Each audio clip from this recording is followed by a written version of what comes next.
บัดนี้จะได้ไขแถลงเบื่อข้องถ้ำตามพระบาทให้แก่ฝูงหุ่นหลาล้านหน่อยให้คอยฟังเด้อ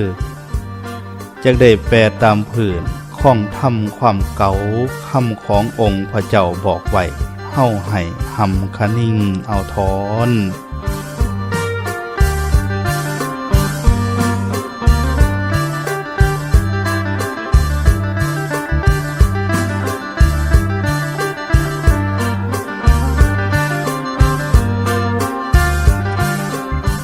อันว่าดวงมณีโซแก้วบ่ฮอนเกิดถูกจอมผาดวงพิลามงคุณบ่ฮอนมีถูกโตสา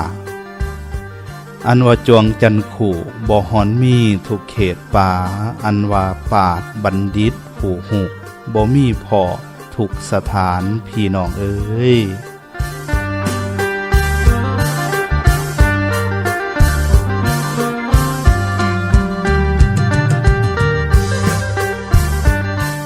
ศาสตร์ที่บัณฑิตหูวิชาศาสตร์ตศิลป์สูงทรงคุณธรรมโลกลือซ่าหย่ออยู่หนห่องแดนไกลเหยื่อนยากผู้ประสงค์อยากได้วิชาคนหักตามหานั่นแล้ว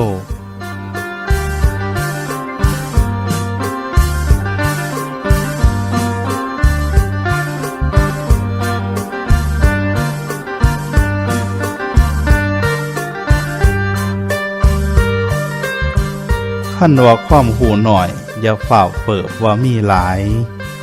อย่าได้มั่วเมาหลงว่าตนเป็นคนหูคือดังปูในสางทางทะเลบ่เคยผ่านเห็นแต่หนำสางหน่อยๆพัดว่ากว่างกว่าทะเลสันบอ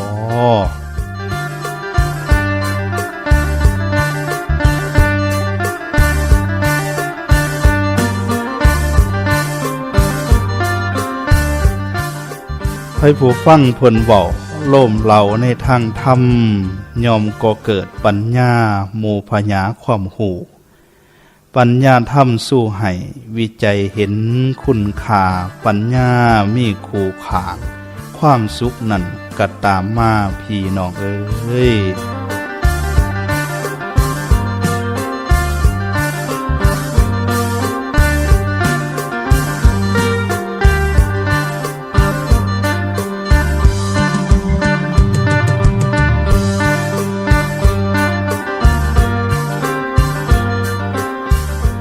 สบายดีพ่อแม่อ้ายน้องที่หักแพงสู่ผู้สู่คน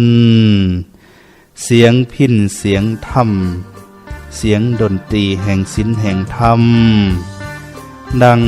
ติงต่อยอ้อยอินยินพญามาในยามเสาร์ยามแรงเป็นเสียงศิลป์เสียงธรรมมื้อนี้ผู้ขาคิดมวนในจิตในใจยินดีในธรรมแห่งองค์พุทโธเจ้าอยากมานำเก่าเว้ามาเจรจานำว่านำพวกเฮาทั้งหลายฝากถึงพี่ฝากถึงน้องทั้งหลายเพิ่นว่าฟังยินคืนฝ่าห้องหำละงมฝนฝุ่นเยอะว่าโยพะเลียงหลังล่งคุ้มดาบปัทภีผื่นละอองหนาหนาวหน่วงเมฆขี้ไหลยังหย่อยพ่วงเผาเพ็ญละอองนั่นแล้ว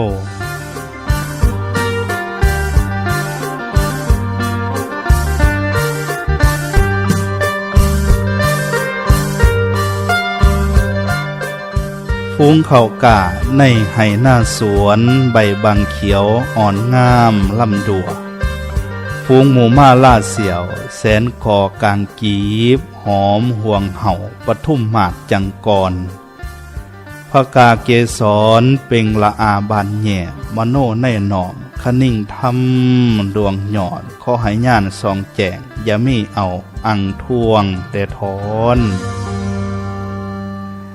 มื้อนี้ก็เลยสิมาเว้ามาว่าพระธรรมคำสั่งสอนขององค์พระสัมมาสัมพุทธเจ้าเป็นเรื่องเสียงพิณเสียงธรรมสอนโลกกล่อมจิตกล่อมใจกล่อมจิตวิญญาณของพวกเฮาทั้งหลาย ให้ยินดีในศีลในธรรมในคุณงามความดีให้หูจักลักคำสอนพื้นฐานของชีวิตในทางพระพุทธศาสนา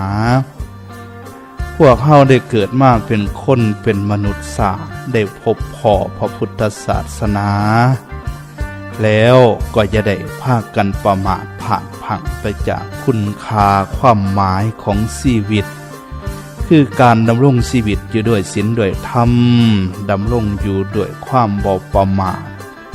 พร้อมกันนั้นก็มีความขยันหมั่นเพียรวิริยะศึกษาหาปัญญาความรู้ศาสตร์ศิลป์อย่าได้โอ้อวดตนกล่าวสหาวว่าแต่โตเก่งว่าแต่โตโหปากกองห้องดังเพิ่นจริงว่าอย่าได้ทำตนเพียงเสมอเพียงอ้ายอึงนั่นเนื้อมันหักเหลือแต่ห้องตายหย่อนปากโตนั่นแล้ว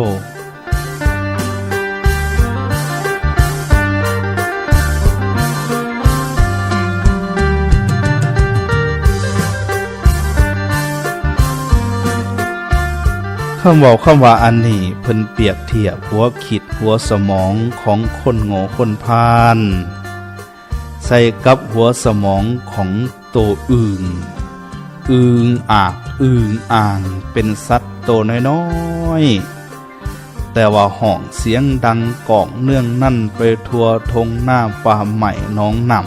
ำโดยบ่ได้คิดบ่ได้อ่านว่าโตจะตายย่ำได้เมื่อผู้อื่นได้ยินแล้วโดยเฉพาะกับคนเฮาได้ยินแล้วก็พากันไปจับเอามาขามาแกงมาต้มมาตากแห้งกินเป็นอาหารนอกจากนั้นแล้วก็ยังมีพวกสัตว์สาว่าสิ่งเป็นต้นว่าพวกโง่เหี่ยวเขียวกระปอมได้ยินเสียงอึงห้องแล้วก็พากันมาคบมาขาบล่าแกไปกินอึงอ่างกระตายหย่อนเสียงห้องเสียงปากของตัวเองแท้ๆแล้ว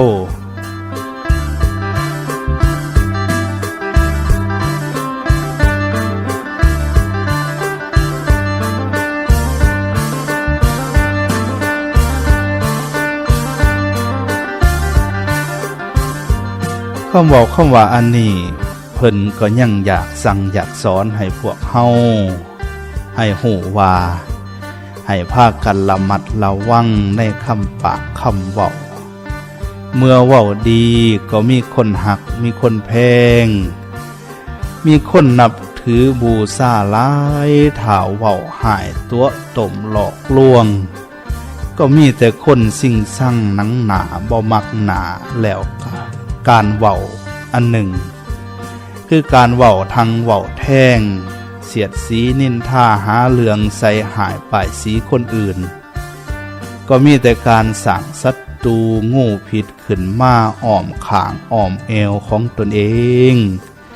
แล้วก็ยิงไปกว่านั้นท้าวเว้าต่อต้านใส่หายป้ายสีในแนวทางนโยบายของพรรคของรัฐ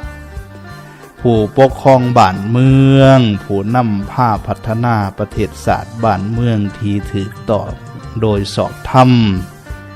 ซึ่งการกระทำการเว้าที่มีเจตนาเพื่อมุ่งหายเพื่อไม้โคนหล่มโจมตีให้เสื่อมให้เสียแก่ผู้ปกครองบ้านเมืองนั้นแล้วบอกเตือนบอก3 เทื่อก็บ่ยาวา3 เทื่อก็บ่ฟังแน่นอนอนาคตของบุคคลดังกล่าวก็จะดับหมอดลงแท้ๆดังนั้นแล้วเพิ่นจึงว่ากบตายหย่อนปากขั้นขากตายหย่อนเสียงพี่น้องเอ้ย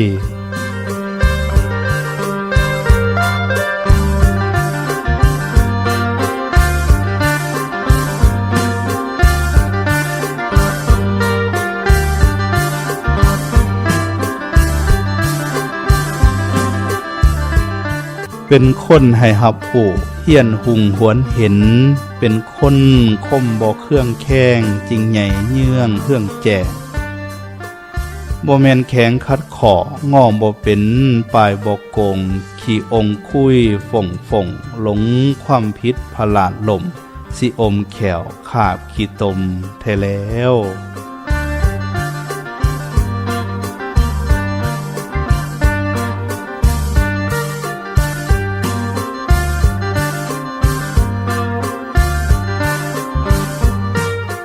ควรที่คิดไขไหววิจัยเบิงเบยไข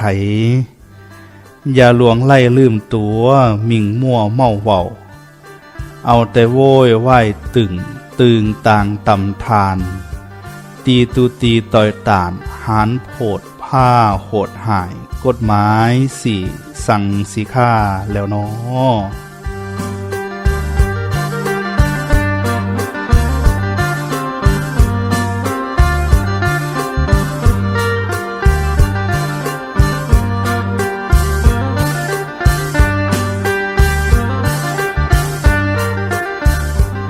พระพุทธเจ้าของเฮาเพิ่นเว้าเพิ่นว่าโยพาโลมัญญติภาละยังปันทิโต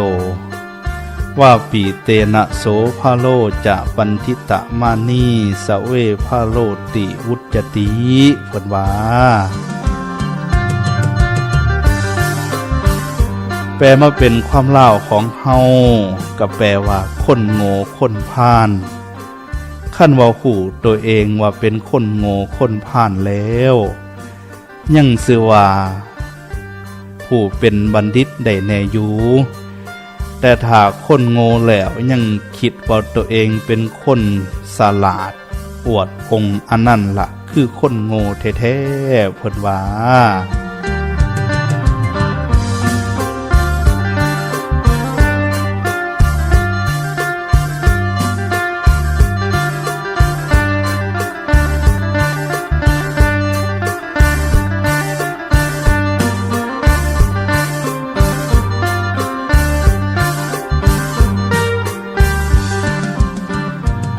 คนโง่แมนอยู่ไก่เคียงคู่กับบัณฑิต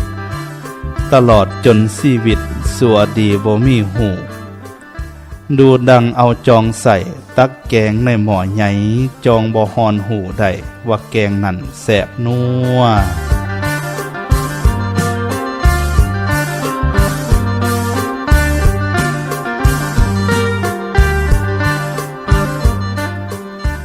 คนผู้เพิ่นสลาดหูเพียงอยู่ดอมบัณฑิตติดแถดเพียงหน้าที่สัวดีวิจัยแจงคือดังกันกับหลีนซิมแกงเมื่อปรุงแต่งหูแบ่งเข้มจืดใดว่านัวซอยแสบหลาย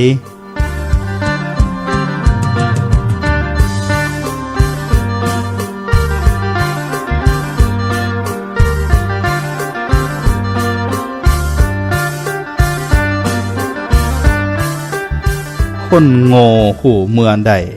ว่าตนโง่แล้วย่อมหับยังจะเป็นบัณฑิตเมื่อรุ่นพ่ายถ่ายไผผู้ยังโว่อ่างว่างโตวาสลาดอยู่นั้นนักปราชญ์เพิ่นกล่าวไว้ว่าคนนั่นโง่อีหลีพี่น้องเอ้ย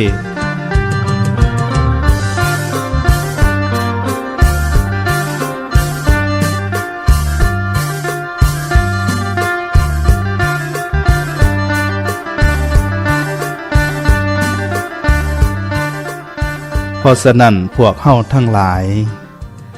เมื่อเกิดมาแล้วเฮาบ่ประมาทบ่อวดองค์ทะนงโตบ่ขี่โม้โค่อยโวพร้อมกันนั้นก็มีความขยันภาคเพียรศึกษาหาความรู้ศิลปะวิทยาบ่อวดองค์ทะนงโตมีความอ่อนน้อมถ่อมตนจะเป็นผู้เจริญในชีวิตและก็ทั้งภพนี้และก็ภพหน้าพี่น้องเอ้ยพระพุทธเจ้าของเฮาเพิ่นจึงว่าทิฏฐิธัมเมจะโยอัตโถโยจัตโถสัมปรายิโกอัฏฐาพีสัมมญาทิโรปันทิโตติปวุจจติติเพิ่นว่า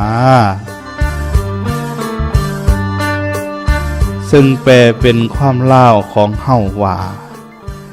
ผู้ที่มีปัญญาเพิ่นเอิ้นว่าเป็นบัณฑิตเพราะถือเอาอัตถะประโยชน์ทั้งสองประการ คือทิฏฐะธรรมิกัตถะหมายถึงประโยชน์ในปัจจุบันและกสัมปรายิกัตถะหมายถึงประโยชน์ในอนาคตต่อไปพบต่อไปศาสนาต่อไปสรรพสัตว์ในโลกนี้หากดามดังเดียวกันคนต่างสัตว์ก็เพราะมีปัญญาผ่องวิชาความหู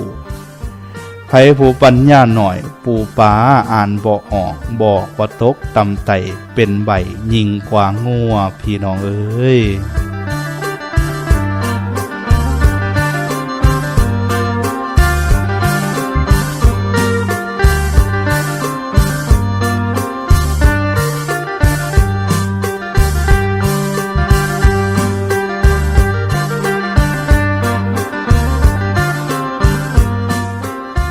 คนใดบ่เกียจข้านดุมันขยันเพียรหูเสงี่ยมจงเจียมบ่อวดโตคุยโมก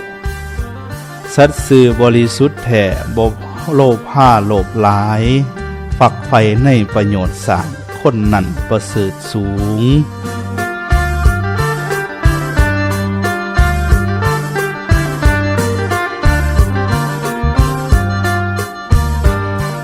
ชื่อว่าคุณประโยชน์นั่นมีอยู่ดอมบัณฑิตคนโง่งมเบาปัญญา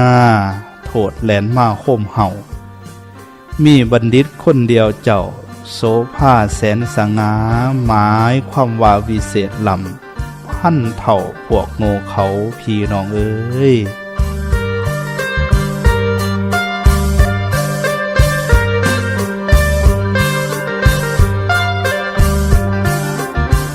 แม่นว่าหูบหางเจ้างามพองบริบูรณ์เกิดอยู่ในตระกูลหังมีดีใดคันว่าอาคมวิซ่าให้ใสสิงามยามเบิงคือดอกทองบานอยู่เทิงเหือต้นคนบ่ได้กินหอมนั่นแล้ว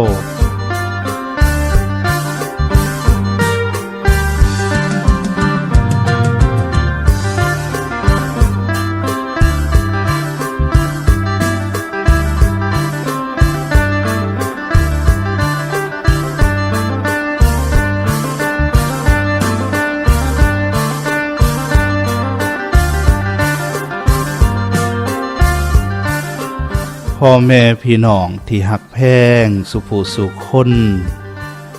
มนุษย์เฮากับสัตว์เดรัจฉานนั้นมีความเหมือนกันอยู่3ประการคือมีความหย่านความกลัวในความตายเพิ่นเอิ้นว่ามรณะสัญญามีความอยากกินอาหารแสวงหาอาหารมากินเพิ่นเอิ้นว่าอาหารสัญญาและก็กามสัญญาคือมีการสืบพันธุ์เสพสมกามแบบเดียวกับคนเฮาแต่ที่มนุษย์ถือว่าเป็นสัตว์ประเสริฐนั่นคือมนุษย์มีความพิเศษแตกต่างไปจากสัตว์เดรัจฉานอีกข้อหนึ่งคือธรรมสัญญาธรรมสัญญาก็คือมนุษย์รู้จักความดีรู้จักความชั่วมนุษย์เฮามีสติปัญญาหูจักละความชั่วสร้างแต่คุณงามความดีและหูจักอบรมจิตใจของตนเองให้ดีให้งามให้ประเสริฐสูงส่งซึ่งสัตว์เดรัจฉานบ่มีแบบเฮามนุษย์เพราะฉะนั้นมนุษย์เป็นสัตว์พิเศษจริงๆหรือเป็นผู้ประเสริฐได้อันนั้น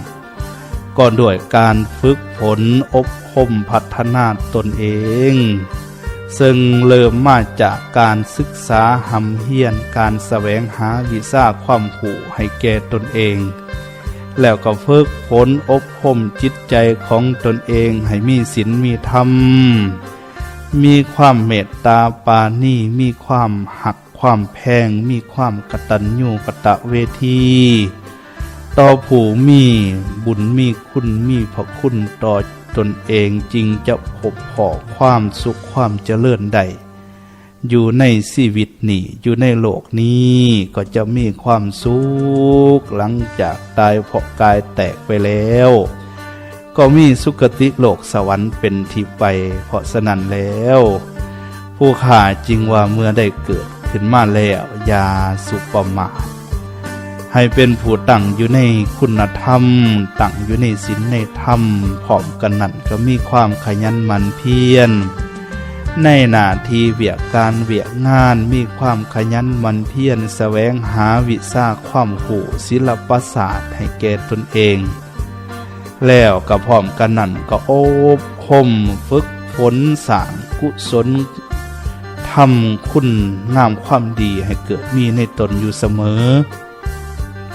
โดยหลีกละเว้นจากความชั่วทั้งหลายทั้งปวงสั่งสมอบรมก่อกรรมแต่กรรมอันดีอันงามก่อแต่บุญกุศลสัมหะสะสางสำละล้างจิตใจของตนเองให้บริสุทธิ์ขาวสะอาด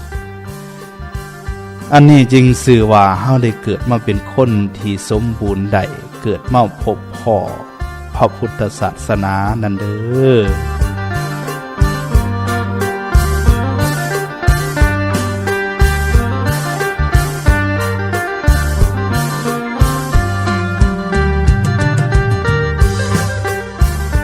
ขั้นเมื่อเกิดเป็นคนแล้วบ่เฮียนหำศึกษาเกิดขึ้นมาเป็นคนสัวดีบ่มีหูเป็นคนฮึกคนปู่บ่แหลมคมคำของมีแต่ข้องนังถาพญาอยู่หอนสิเป็นแท้ลือ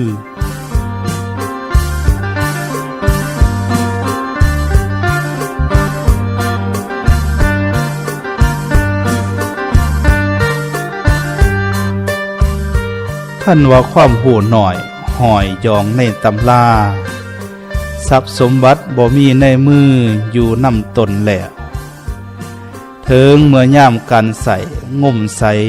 ก็บ่จวบพุ่นแล้วเลยสินั่งอยู่ท่าค่อยท่าเป่าแปนพี่น้องเอ้ย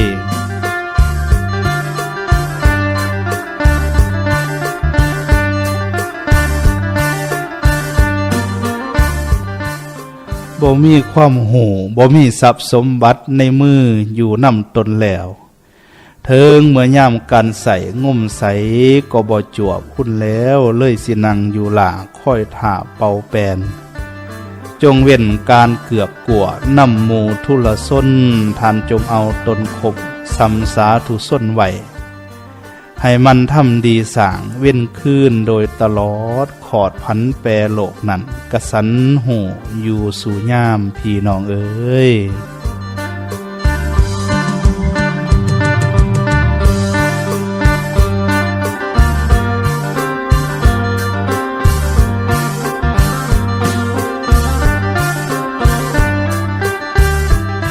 พระพุทธเจ้าของเฮาเพิ่นว่า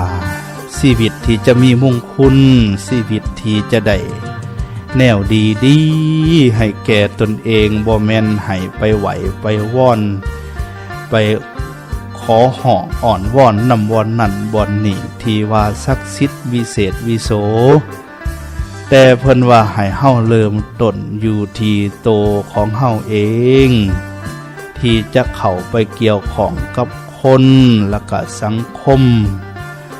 มนุษย์เฮาเป็นสัตว์ต่างจากสัตว์เดรัจฉานดังที่ได้กล่าวมาแล้วแล้วก็อีกอันหนึ่งก็คือมนุษย์นั้นเป็นสัตว์สังคมอยู่ร่วมกันได้ด้วยดีเมื่อมนุษย์เป็นสัตว์สังคมดำรงอยู่ด้วยกันนี้มนุษย์นั้นโดยธรรมศาสตร์นั้นมีทั้งดีมีทั้งชั่วมีทั้งคนโง่คนพาลมีทั้งนักปราชญ์บัณฑิตเพราะฉะนั้นถ้าเฮาอยากมีชีวิตที่มีมุ่งคุณ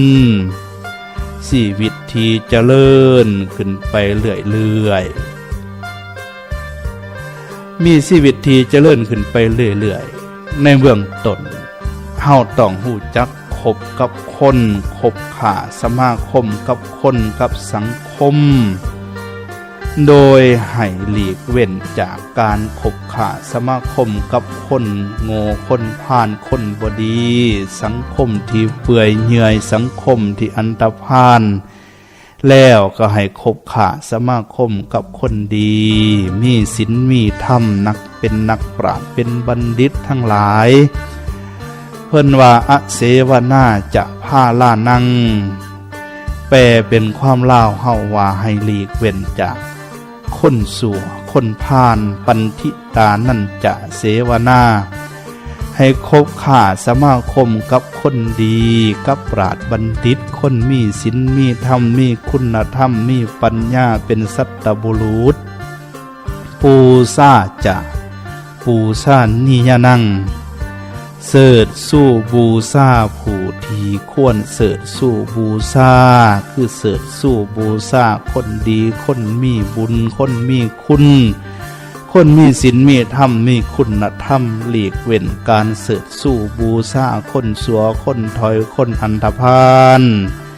เอตัมมังขละมุตตมังอันนี้เป็นมงคลอันสูงสุดของชีวิตในเบื้องต้นหลังจากนั้นแล้วเพิ่นจิงว่าต่อไปว่าให้ฮู้จักอยู่ในประเทศอันสมควรอยู่ในสังคมสภาพแวดล้อมที่ดีฮู้จักทำคุณงามความดีไว้และก็ตั้งตนอยู่ในทางอันถืออันต้องอันดีอันงามเอิ่นว่าอัตตะสัมมาปณิธิแปลความลาวเฮาว่าตั้งตนไว้ในสิ่งที่ถูกต้องดีงามแล้วก็ตามมาด้วยพหุสัจจัญจะสิบปัญจวินโยจะสุสิกขิโตสุภาสิตาจะย่าวาจาเพิ่นว่าเด้แปลว่าเป็นผู้มันแสวงหาวิชาความรู้ศึกษาหลายหำเฮียนหลายพร้อมกันนั่นก็มีความสำนิสำนานบ่แม่นเฮียนหูพ่อกระเทินหูทุกเรื่องแต่บ่หูจักเรื่องเป็นทุกอย่างแต่บ่เป็นจักอย่างแบบนี้ก็คือเฮ็ดให้พังกันได้คือกันแล้วเพิ่นจึงว่าดำรงชีวิตอย่างมีระเบียบวินัยสร้างวินัยให้แก่ชีวิตของเฮาเองบ่แม่นอยู่แบบขาดระเบียบวินัยพร้อมกันนั้นก็ให้เป็นผู้ได้ศึกษามาดี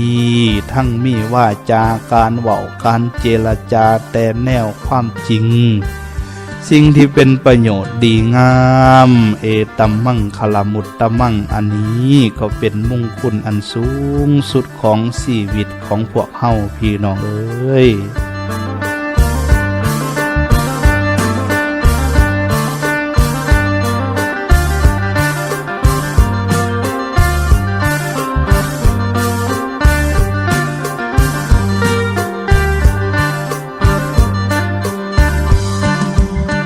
ชื่อว่าทรัพย์เครื่องใส่ภายนอกใสจะทอเทียมศีลเพราะว่าศีลอยู่ภายในเฮาหมู่โจรบ่เอาได้ไผผู้มีศีลเขาเน่าตนเป็นที่พึงเลิ่งสุขสื่นสอดของเถ่าสัวสิวัง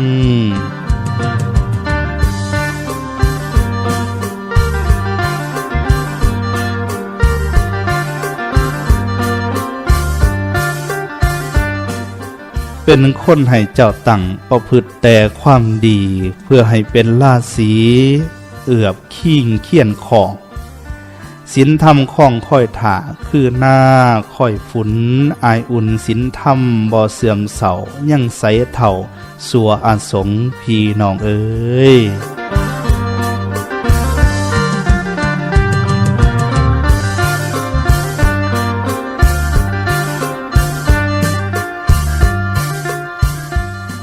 ทำคุณให้อย่าเสียใจไหวดมเพิ่นแมนสิมีสิกเสียวถนอมไหว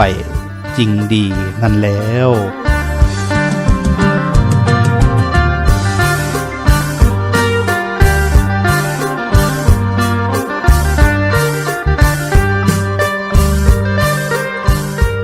คำเว้าคำว่าอันนี้จะต้องได้แปลความหมายไว้แน่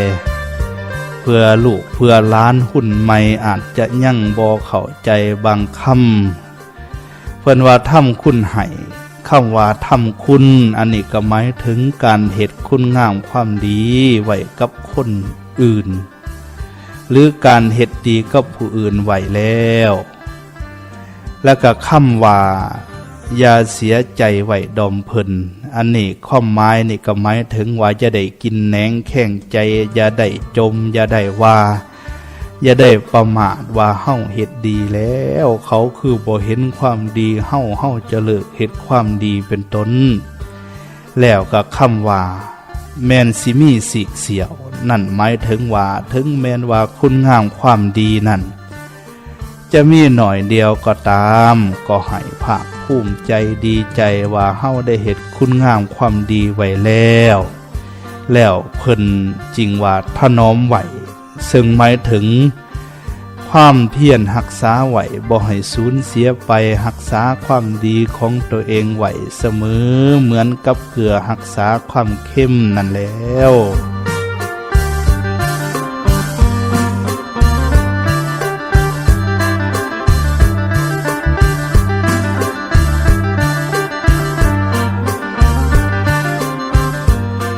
ทำคุณให้อย่าเสียใจ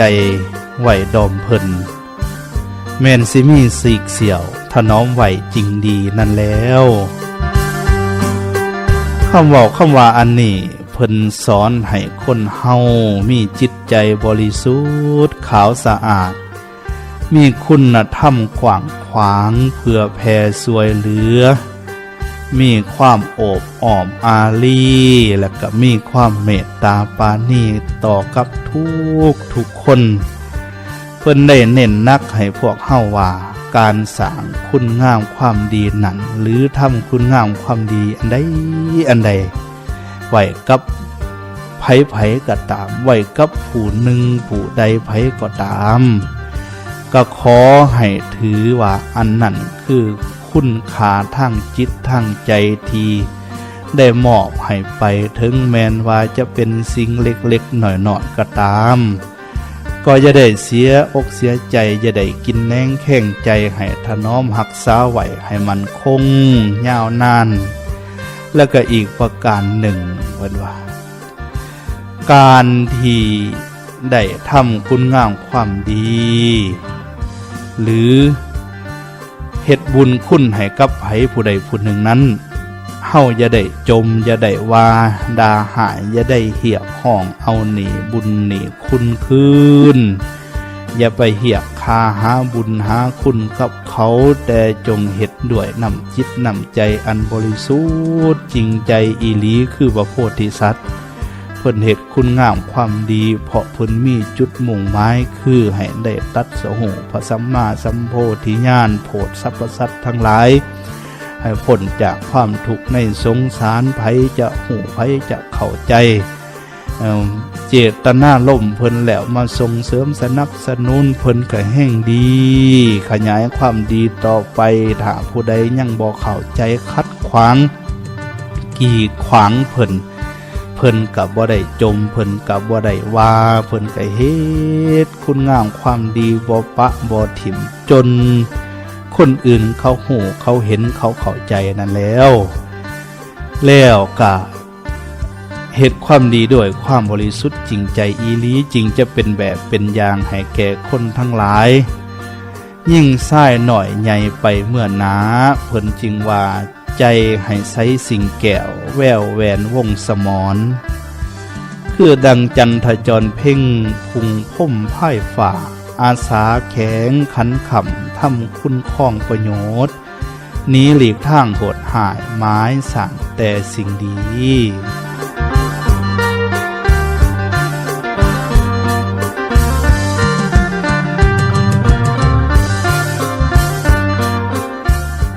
อย่ามีใจจืดแหล่งแหงห่านห่มเผาอย่าหมวกเมามั่วคิดแคบคุ้งค่าอันปันแบงห่างกายปันแบงแห้งกายผอมแห้งใจประกอบสวนคุณขาค้นสิคบถวนควรรักษาสืบสางอย่าว่างให้จอยจางพี่น้องเอ้ย ข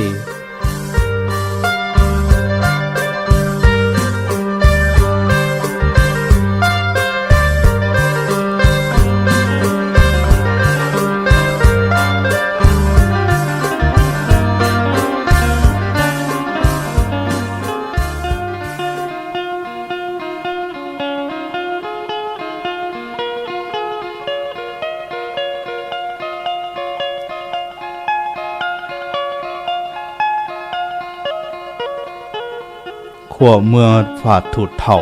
ล่มลวงและงมฝนฝุ่นเยอะลิ้นพายลวงละดูเดือนเก่าวันนั้นอาทิตย์จรจันขึ้นปันนาวาน15 คำเยี่ยมก็คิดไข่แม่มโนสอยหุงธรรม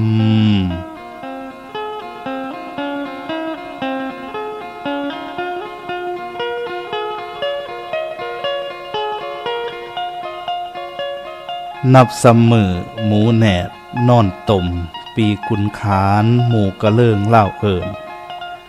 ศาสนาพระโคดมได้2,000 ศักราช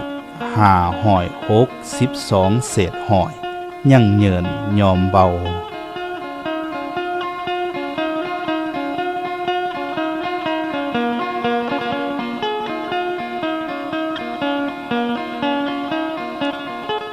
คุณยอมยกใส่เก่าทวินว่าว่อนถึง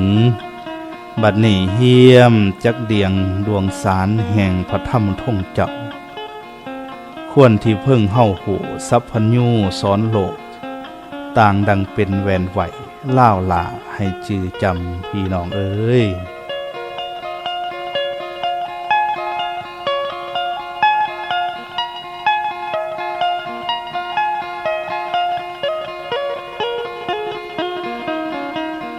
บางเมื่อพระผู้ขามโอขะกว่าทั้งสี่สาครทวนทางนำสัตว์เมื่อนีละพานพำเพ่งพ่ายสอยซื้อว่าเวทสันดอนถ่าวทงธรรมมีมากอันนี้เว้าแต่หน่อยพ่อให้หุงทางก็แล้ว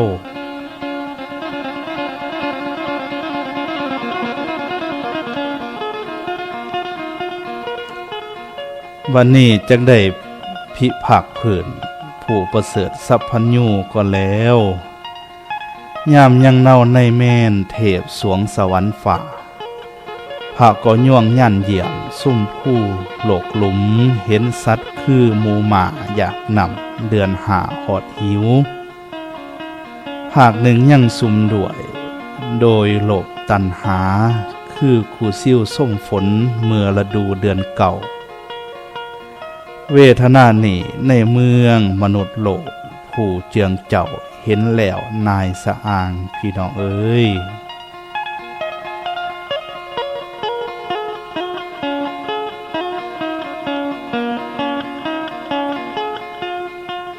มักใครนำให้ผล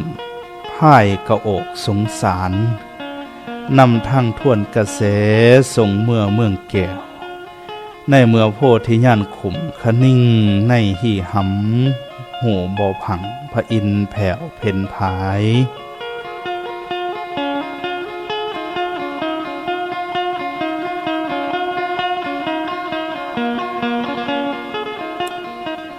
อินก็ลิงลำหูเห็นเหตุอวิสัยโดยดังปริญญาธรรมที่พระองค์เฮาหอดอิงจึงเมื่อทุนไหวจอมไตตนอาจเห็นห่างเบื้องเข็นขอนขอบคุณแท้แล้วเธอนี่โลกธาตุฝุ่นพ่ายลุมเมืองมนุษย์อาดุลดานเดือดกระหายหิวแห้งควรที่บริสุทธิ์เจ้าท่งถ้ำลงโพแต้มเติมให้ค้นหูหอมถ้ำพระเอ้ย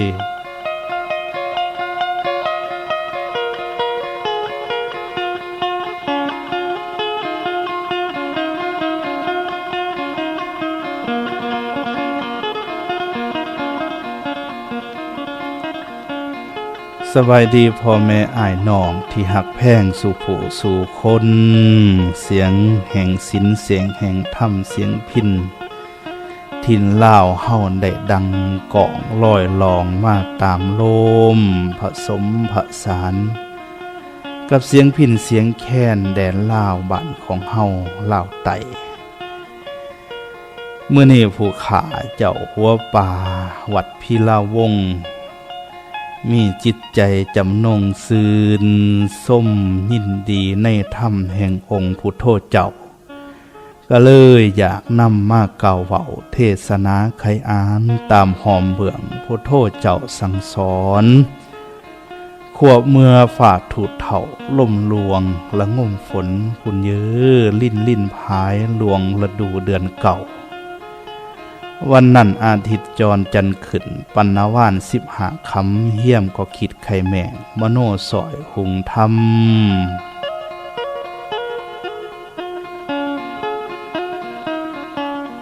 นับเสมอหมูแหนกนอนตมปีกุนขานหมู่กระเลื่องเล่าเอิญศาสนาพระโคดมใด2,000 ศักราช562 เศษหอยยังเหยื่อนยอมเบามือนี่เป็นเดือนเก่าขึ้น15 คำพระพุทธสังกานได้2,562 ปีพอดีอันนี้คือพระสัมมาสัมพุทธเจ้าของเฮาเสด็จดับขันเขานิรพันธ์ลดสัวไปแล้วเขตลวงเขาถึงเท่าลวงกลางศาสนาห้อมไปหนา 2,000 กว่าปลายเศษยับหมอเขา6 หอยย้อนมาพระพุทธเจ้าของเฮาเสด็จดับขันธปรินิพพานล่าลวงไปแล้วไก่จะเข้าสู่ 2,600 ปีถึงถ่ายพุทธันดรขอนพุทธกาลวันนี้พวกเฮาได้เกิดมาพบมาพ่อพระพุทธศาสนาได้มีความเหลื่อมใสศรัทธาได้ทำบุญสร้างกุศลไว้หลายไว้เป็นที่จังที่เพิงของพวกเฮาแล้วหรือยังการที่พวกเฮาได้เกิดมาพบมาพ่อพระพุทธศาสนานั้นถือว่าเป็นความประสบพบพ่อสิ่งที่ประเสริฐที่สุดมีคุณค่าที่สุดของชีวิตพี่น้องเอ้ย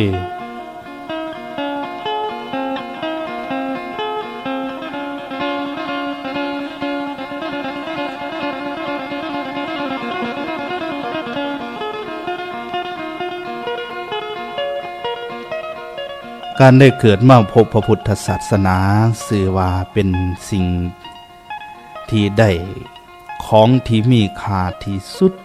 ได้ชีวิตประเสริฐที่สุดเพราะว่าการที่พระพุทธเจ้าของเฮาจะเสด็จอุบัติเกิดขึ้นมาในโลกใดนั้นเป็นของหายากหลายแท้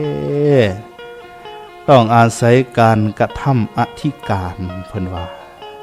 คือการสร้างสมปารมีธรรมไว้เพิ่นเอิ้นว่าพุทธการกธรรมไว้อย่างหลวงหลายพ่ายมากนับตั้งแต่เพิ่นตั้งความปรารถนาไว้ในจิตในใจว่าขอให้ผู้ขาได้ตรัสรู้เป็นพระสัมมาสัมพุทธเจ้าเอิ้นว่าจิตตุปบาทแล้วก็เป็นเวลาหลายอสงไขยพี่น้องเอ้ยแล้วก็มาออกปากเบ่งว่าจะอธิษฐานโพธิญาณย่ำทำบุญทำกุศลแล้วเป่งว่าจะทำคุณงามความดีทั้งหลายทั้งปวงกว่าขอให้ผู้ขาได้ตรัสรู้เป็นพระสัมมาสัมพุทธเจ้าเด้อเพื่อโปรดสัตว์ในสงสารการเป่งว่าจะบำเพ็ญบารมีทำนี่ก็ใส่เวลาบำเพ็ญปุญญาบารมีหลายใส่เวลาอีกหลายอสงไขยมหากัปแล้วจึงมาถึงปรมีตอนปลายคือการได้หับรัฐพยากรณ์จากองค์พระสัมมาสัมพุทธเจ้าพระองค์ใดพระองค์หนึ่งว่าบุคคลผู้นี้ละได้บำเพ็ญปรมีมาแล้วแต่นี่ต่อไปจะเป็นผู้เที่ยงแท้ที่จะได้ตรัสรู้พระสัมมาสัมโพธิญาณเพิ่นเอิ้นว่าพระนิยตโพธิสัตว์เจ้าแปลว่าพระโพธิสัตว์ผู้ที่จะตรัสรู้ในอนาคตข้างหน้าอย่างแน่นอน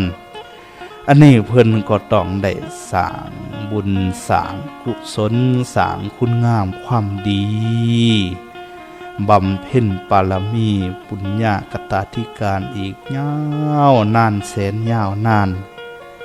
หลายอสงไขยและก็เพิ่มมาอีก เพิ่มมาเป็นกำไรอีกแสนมหากัปพี่น้องเอ้ยเพราะฉะนั้นบ่แม่นว่าจะได้มาง่ายๆการที่พระพุทธเจ้าได้เสด็จอุบัติเกิดขึ้นในโลกต้องได้บำเพ็ญมหากตธิการไว้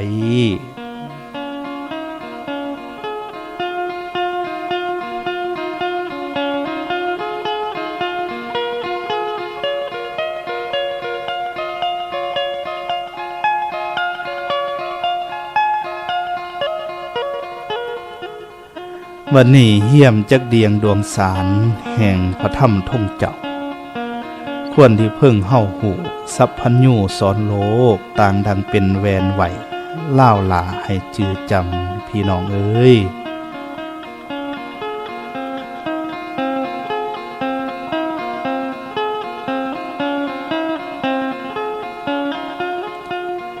ปางเมื่อพระผู้ขามโอขะกว่างทั้งสีสาครท่วนทางนำสัตว์เมื่อนิรพานพำเพ่งไพ่สอยชื่อว่าเวทสันดรเถ่าท่งถ้ำมีมาอันนี้เว้าแต่หน่อยพ่อให้หุงทางก่อนแล้ว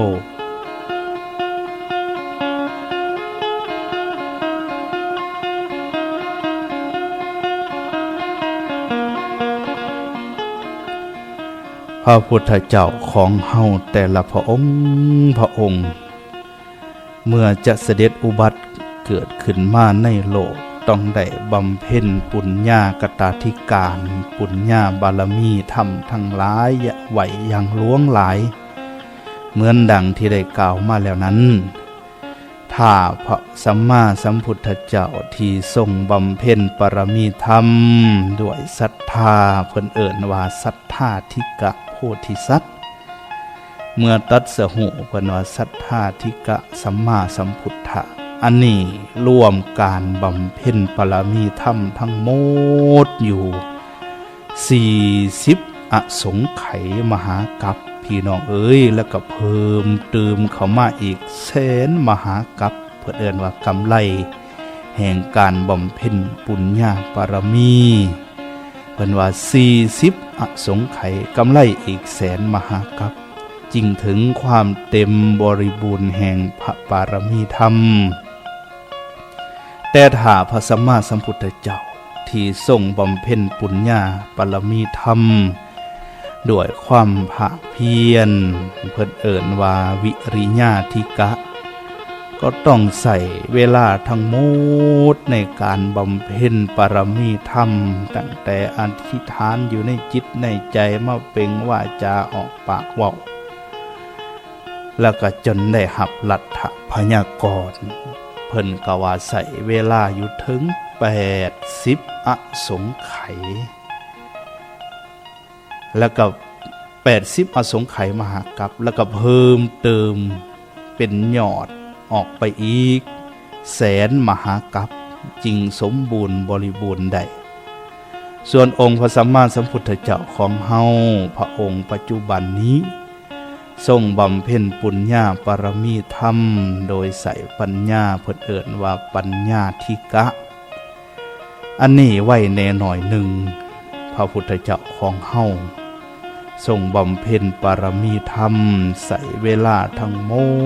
ดนับตั้งแต่ตั้งไว้อยู่ในจิตในใจมาเป็นวาจาจนได้ถึงหับลัทธพยากรณ์จากพระพุทธเจ้าทรงพระนามว่าที่ปังกรรวมเวลาทั้งหมดอยู่20อสงไขยมหากัปและเพิ่มเติมเป็นกำไรแห่งการบำเพ็ญปรมีธรรมอีกอยู่แสนมหากัปพี่น้องเอ้ยจึงเต็มบริบูรณ์ได้จนมาถึงปรมีขั้งสุดท้ายเพิ่นเอิ้นว่าปัสสิมปรมีธรรม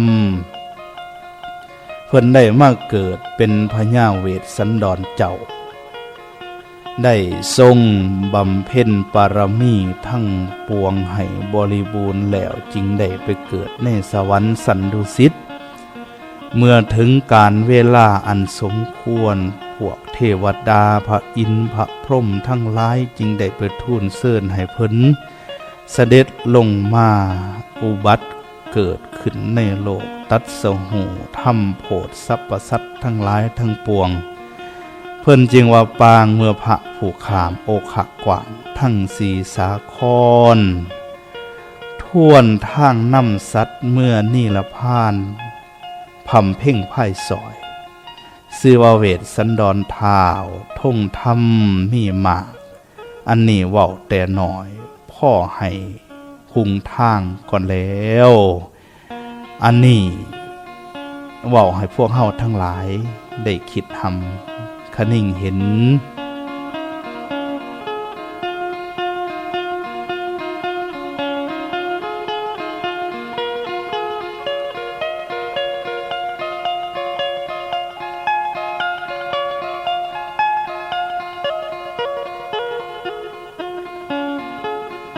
พระพุทธเจ้าของเฮา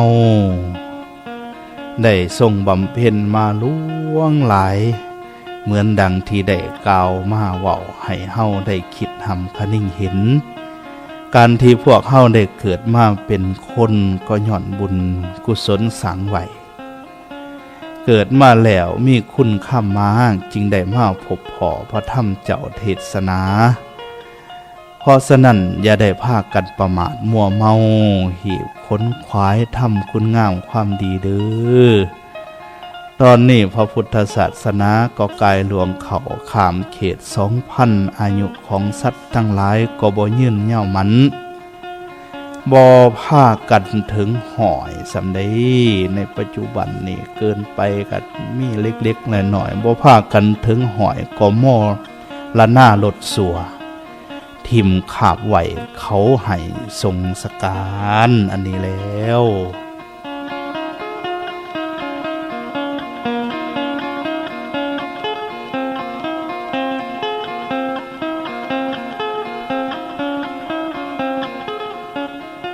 บัดนี้พระพุทธเจ้าของเฮาพระอรหันต์ขีณาสพเจ้าทั้งหลายก็เสด็จดับขันธปรินิพพานลดสัวไปแล้วยังเหลือแต่พระธรรมคำสั่งสอนพ่อแม่ครูบาอาจารย์ได้นำสืบทอดต่อมาให้พวกเฮาพอได้หูได้เห็นคุณแห่งศีลแห่งธรรมเพิ่นจึงว่าเงินหมดแล้วขวัญยังข้างไถอันว่าผ่าขาดแล้วแซงนั่นเสิ่งนั่นหากสียังพี่น้องเอ้ย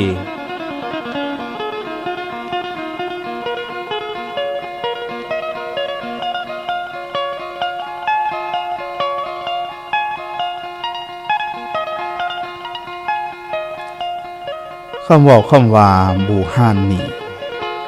มีในอินทิญาณสอนโลกอันนี้เป็นเครื่องบอกสอนเตือนจิตสะกิดใจให้พวกเฮาคิดทำคะนิ่งหวนซึ่งคนสมัยใหม่กับบ่ค่อยจะเข้าใจปานใดคำว่าอันนี้เพิ่นว่าเงินหมดแล้วขวัญยังข้างไทยคำว่าไทย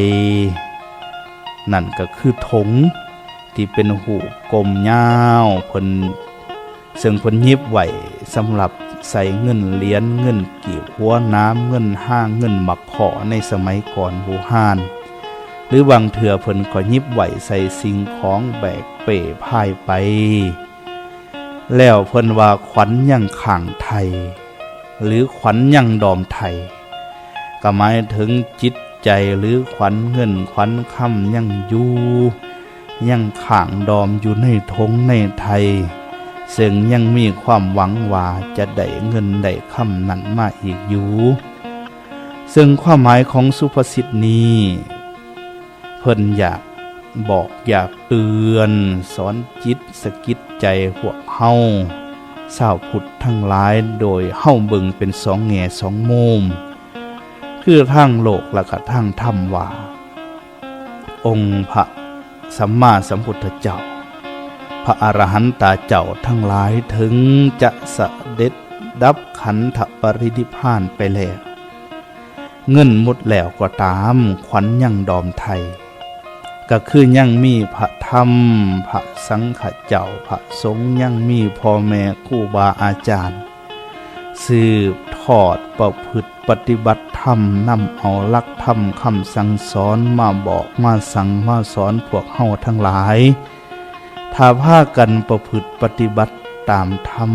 ตามคำสั่งสอนขององค์พระสัมมาสัมพุทธเจ้าที่พระสงฆ์พ่อแม่ครูบาอาจารย์นำมาสั่งมาสอนนั้นก็ยังพ่อสิได้บรรลุอริยมรรคอริยผลอยู่พวกเฮาก็ยังหวังได้ซึ่งพระนิพพานเพิ่นจึงว่าขวัญยังดอมไทยผากขาดแล้วแซงนั่นหากสิยังนั่นแล้ว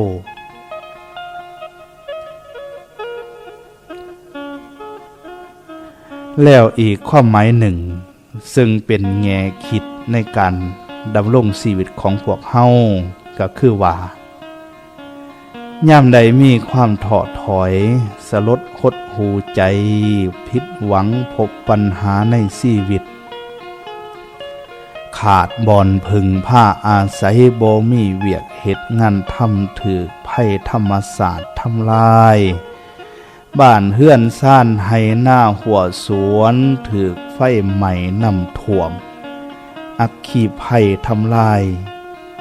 บ่มีเงินบ่มีคำเหลือข้างอยู่ก็ตามแต่ว่าเงินหมดแล้วขวัญยังข้างไทยคือให้กำลังจิตกำลังใจลุกขึ้นมาใหม่ด้วยความภาคเพียรพยายามด้วยลำแข็งของโตเฮาเองการที่ล้มลงคุกคานไปแล้วนั้นต้องผู้จักลุกยืนขึ้นจึงจะก้าวเดินต่อไปได้บ่แมนว่าล้มลงแล้วลุกบ่เป็นนอนจมไปเลยอันนี้จะบ่เฮ็ดให้ชีวิตของเฮาก้าวหน้าไปได้ธรรมดาว่าในยามทุกข์ยามยากเมื่อมีปัญหาแล้วเมื่อล้มแล้วต้องฮู้จักลุกฮู้จักก้าวย่างลุกขึ้นก้าวย่างต่อไปในทุกย่างก้าวของชีวิตของพวกเฮานะยอมมีความลำบากมีปัญหามีอุปสรรคเป็นธรรมดาเฮาต้องผ่านฝ่ามันไปได้โดยใส่สองฝ่ามือและก็มั่นสมองของเฮาสร้างอยู่กระทำกินอย่างตั้งหน้าภาคเพียรถึงแม้นว่าเงินมุดแล้วขวัญยังขังดอมไทยซึ่งหมายความว่าถึงแม้นเงินคำวัตถุสิ่งของหมดไปแล้วแต่จิตใจของเฮาก็ยังเข้มแข็งเด็ดเดียวกะแก่นบ่ยอมขู่เขาเฝ้าขี้ไฟชีวิตของเฮายังอยู่ความหวังของเฮาก็ยังอยู่พลังกายพลังแห่งจิตแห่งใจยังแข็งแกร่งอยู่ดังนั้นจะต้องสู่ส้นทนท่านบุกบืนสร้างชีวิตใหม่ให้สมชื่อว่าเฮาเกิดมาเป็นมนุษย์การเวลาผ่านไปมื้อวันและก็โมงยามบ่เคยลอดท่าไผแต่สายใจสายอนาคตยังมียังสดใสอยู่นั่นคือพลังที่อยู่ดันให้ชีวิตต้องก้าวหน้าไปอย่างบ่หยุดยั้งจนถึงจุดมุ่งหมายนั่นแล้วพี่น้องเอ้ย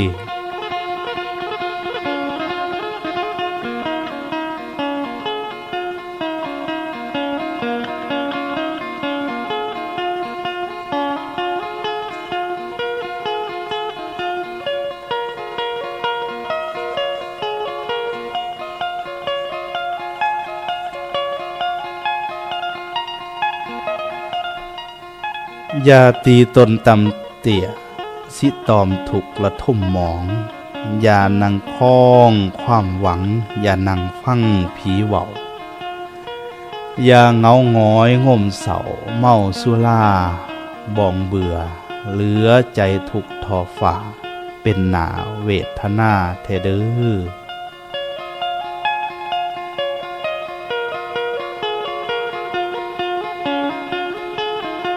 สองฝ่ามืออย่าขาดสมองทานให้สดใสใจอย่าจมจำยอมให้เขื่อนแข็งขันผอง ร้อมพลังดันสู่สู้แห้งฟันฝาดขาดเด็ดขาดชีวิตก่าวดาวสตาสิหุงแจงหากตนสวรรค์ซอยตนนั่นเนอ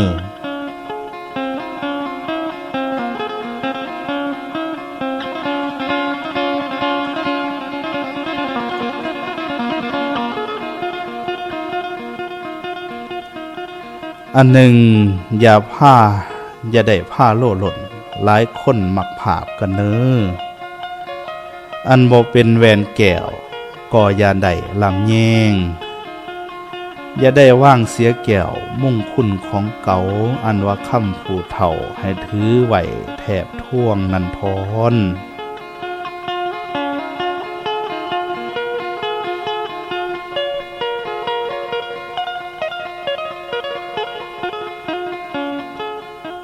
เขาบอกคำว่าอันนี้ลูกหลานสมัยใหม่อาจจะบ่ค่อยเข้าใจอีกละจึงต้องได้แปลความหมายให้นำคำว่าผ้าโลกก็แปลว่าพ่านแปลว่าความสัวความบดีความอ่อนแอทั้งด้านสติและปัญญาคนพ่านจริงแปลว่าคนบดีคนที่อ่อนแอทั้งด้านสติและปัญญาแล้วก็คำว่าหลายคนมักผาบหมายถึงหลายจิตหลายใจอันนั้นก็อยากได้อันนี้ก็จะเอามักภาพเดียวกันหลายสิ่งหลายอันจึงว่าผ้าโล่หล่นหลายคนมักภาพเพิ่นว่าเด้แล้วก็คำว่าอันบ่เป็นแหวนแก้วนั่นหมายถึงสิ่งที่บ่ดีบ่งามสิ่งที่เฮ็ดให้ชีวิตเศร้าหมองแล้วเพิ่นว่าอย่าได้ว่างเสียแก้วมุ่งคุณของเก่าคำว่าแก้วในวันนี้หมายถึงความดีงามความประเสริฐคุณธรรมแล้วก็ผู้ประเสริฐแล้วก็คำว่ามุ่งคุณก็แปลว่าความดีสิ่งที่ดีเหมือนกันแล้วก็คำว่าคำผู้เฒ่าให้ถือไหวแทบท่วงคำว่าคำผู้เฒ่าหมายถึงคำสั่งคำสอนของผู้เฒ่าบรรพบุรุษของพวกเฮาที่เพิ่นสั่งสอนไว้อย่างดีอย่างงามให้ถือไว้แทบท่วงเพิ่นว่าเด้ก็หมายถึงให้จื้อให้จำไว้ในจิตในใจเอาใจใส่ยาปล่อยปะละถิ่มนั่นเด้อเพิ่นว่า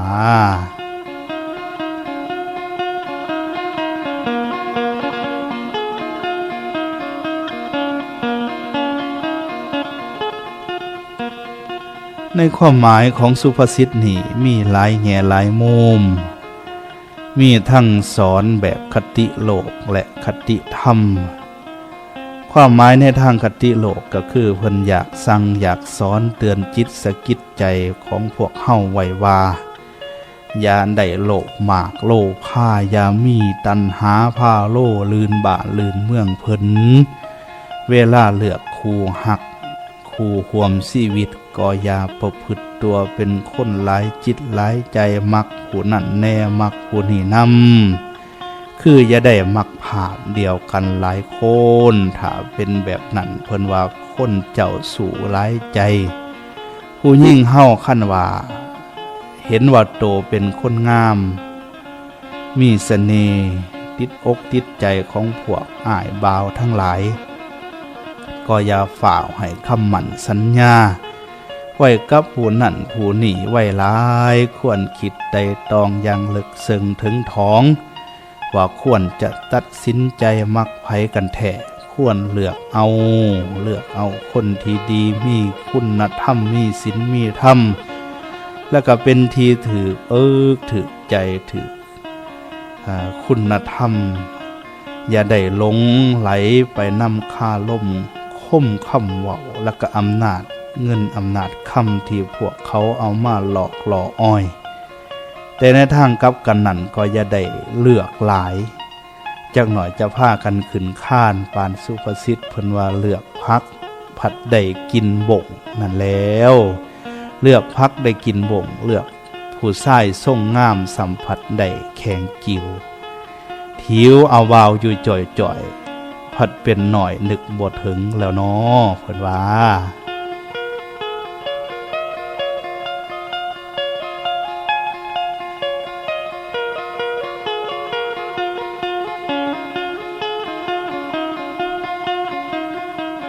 ส่วนผู้ชายเฮาก็คือกันเห็นว่าตัวเองรอว่างามว่าตัวเองเท่ก็อย่าเป็นคนเจ้าสู่หลายใจมักหนีแนมักผุ่นนำได้ไม่มักหนาลืมสู่เกาหลังอย่าไปให้สัญญากับสาวแก่อย่าไปแวสาวสำหน่อยอย่าไปค่อยวานเสน่ห์กับผู้นั่นผู้นี่ร้ายให้มีจิตใจอันเป็นธรรมหูจักธรรมคือความสันโดษในกามให้คิดว่าผู้ยิ่งก็คือเพศเดียวกันกับแม่ของเฮาแม่เฮาให้ชีวิตห่างกายจิตใจหนีมากก็ให้เกียรติเพิ่นการให้เกียรติผู้ยิ่งก็คือการให้เกียรติในเพศของแม่บังเกิดเก่าของพวกเฮานั่นแล้วเพิ่นจึงว่าศาสตร์ที่ภาษาเสือแนวเสืออย่าได้แอบให้เจ้าแอบเอาตั้งแต่เสือลูกสากมาสางสืบเพื่อนเทเนอ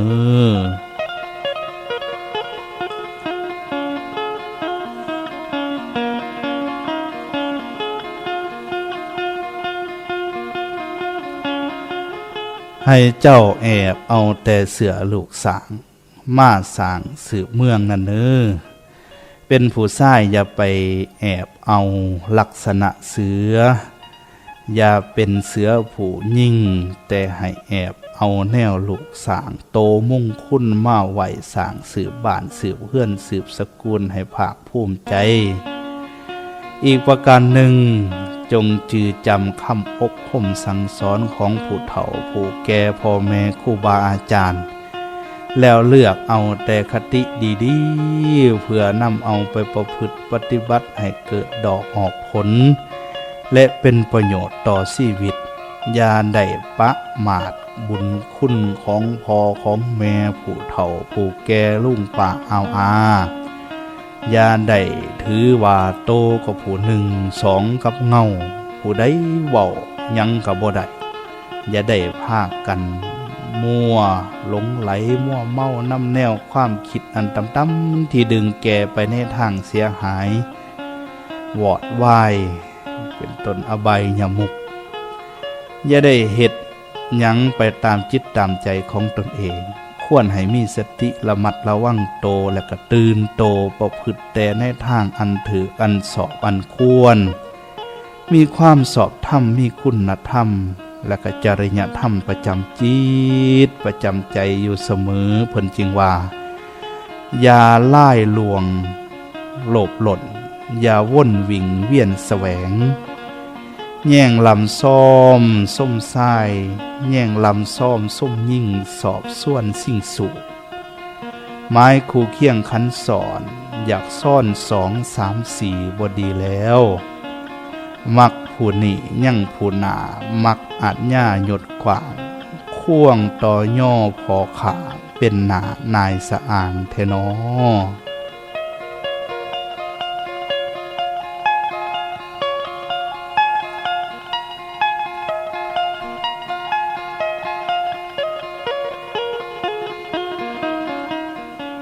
ควรที่ท่งเทียงเกี่ยวหักเดียวใจเดียวเหนียวแนบในมโนหวังบ่ฟังเพื่อนเบือนหักบ่ห่างเหินเหือยแห่งแพ่งเพียนพันต่อข้อหักห่วงแหน่งแสนบ่าวมาขอดฝันแสนสาวมาขอดฝันกระสันตั้งต่อผู้เดียวสอบแล้ว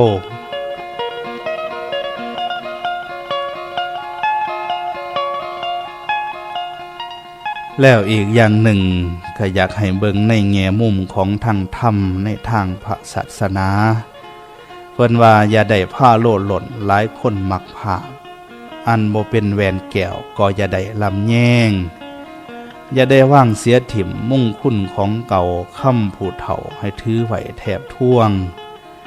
อันนี้มีความหมายว่าพวกเฮาชาวพุทธบริษัทพุทธศาสนิกชนผู้นับถือพระพุทธศาสนายอมภาคกันถึงพระรัตนตรัยคือแก้วอันประเสริฐสูงสุด3 ประการอันได้แก่พระพุทธเจ้าพระธรรมเจ้าและพระสังฆเจ้า เป็นทีจังทีเพิงทีละนึกเป็นเกาะเป็นทีเพิงพระพุทธเจ้านั่นประเสริฐสูงสุดเป็นผู้หมดกิเลสตัณหามีความบริสุทธิ์พุทธพองมีปัญญาอันเลิศประเสริฐเป็นยอดแห่งคู่เป็นพระบรมศาสดาของเทวดาและกมนุษย์ทั้งหลายทั้งปวงพระอินทร์พระพรหมทั้งหลายกับพากันมาฟังธรรมมาเป็นลูกศิษย์ลูกหาถือเอาพระพุทธเจ้าเป็นทีเพิงทีละนึกส่วนพระธรรมเจ้านั้นก็เป็นคำสั่งคำสอนของพระสัมมาสัมพุทธเจ้าซึ่งผู้ประพฤติปฏิบัติตามแล้ว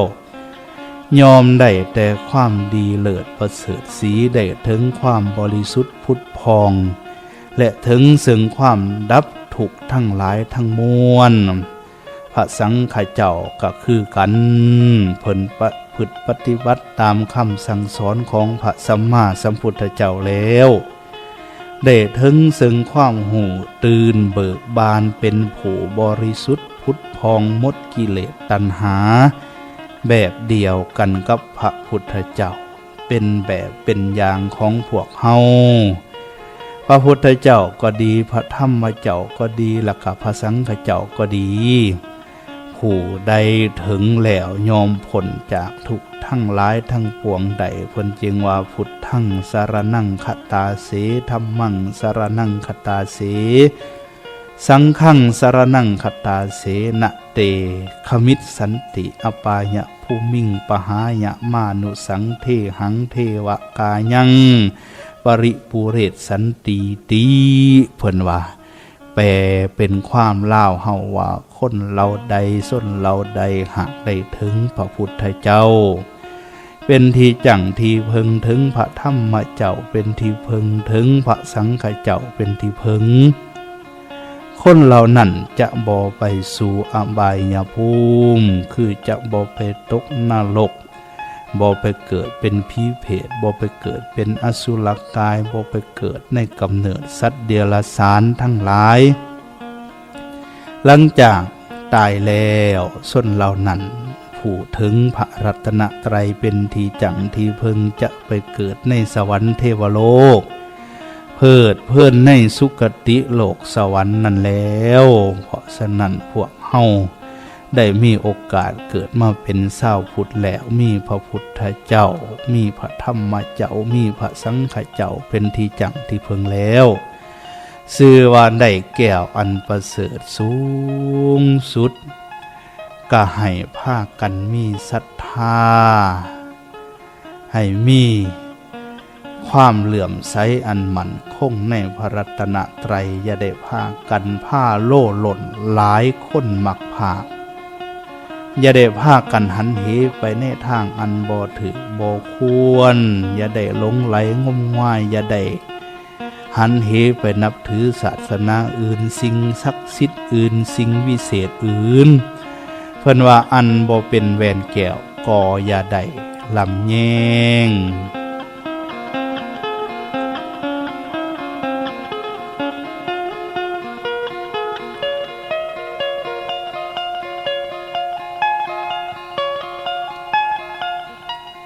อันบ่เป็นแหวนแก้วก็อย่าได้ลำแยงศาสนาอื่นใดสิ่งวิเศษวิโสสิ่งศักดิ์สิทธิ์อันใด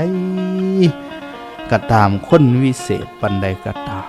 ก็บ่ทอพระรัตนตรัยพี่น้องเอ้ยอย่าได้ว่างเสียแก้วมุ่งคุณของเก่าอันว่าคำผู้เฒ่าให้ถือไว้แทบท่วง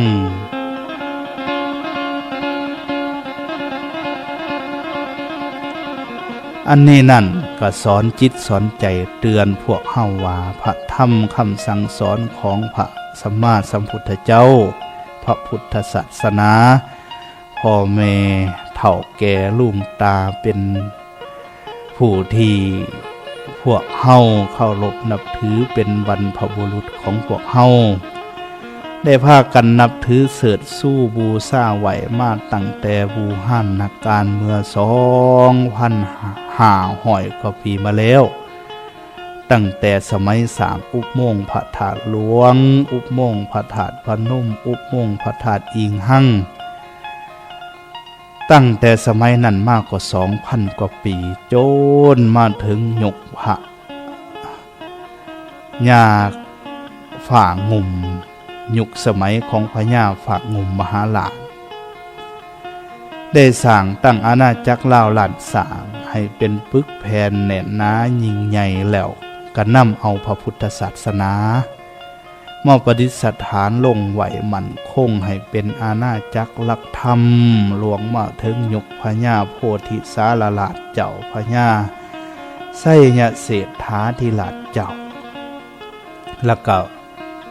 มาถึงพญาสุริยวงศาธมิกราชเจ้าพระพุทธศาสนาของเฮา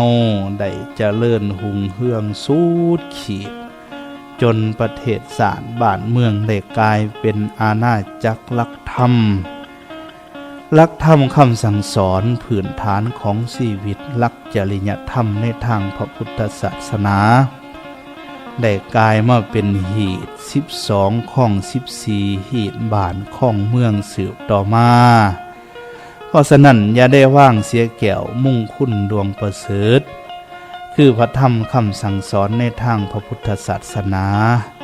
คำสอนของพระเจ้าให้ถือไหวแถบท่วงคำสอนของผู้เฒ่าให้ถือไหวแถบท่วงหลักธรรมคำสั่งสอนของพระพุทธเจ้าอย่าได้พากันปะละทิมอย่าได้หันไปนำสิ่งงมงายให้เหตุให้ผลอย่าได้หลงไหลมัวเมานำความศักดิ์สิทธิ์